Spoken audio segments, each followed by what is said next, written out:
Welcome to the Rim Break Rodeo. We hope this video helps. In this video, I will show you how to make delicious KFC coleslaw. To begin, you'll need 8 cups of finely chopped green cabbage, 1/4 cup of shredded carrots, and 2½ tablespoons of very finely minced yellow onion. These fresh vegetables form the crunchy base of our classic coleslaw.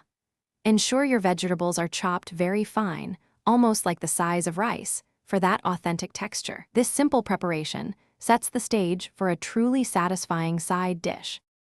Next, let's create the signature creamy dressing. In a large bowl, whisk together 1/2 cup of mayonnaise and 1/3 cup of granulated sugar. Then, add 1/4 cup of whole milk and 1/4 cup of buttermilk. For that tangy kick, incorporate 2½ tablespoons of fresh lemon juice and 1½ tablespoons of apple cider vinegar. Finally, season with 1/2 teaspoon of salt and 1/8 teaspoon of ground pepper, whisking until completely smooth. Now it's time to bring everything together. Gently pour your creamy dressing over the finely chopped cabbage, carrots, and onion in a large bowl. Mix everything thoroughly, ensuring every piece of vegetable is well coated with the delicious dressing. Once combined, cover the bowl and refrigerate for a minimum of 6 hours.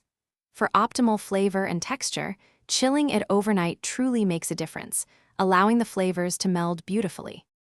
For the most authentic taste, remember to chop your cabbage, carrots, and onion very finely, almost like grains of rice.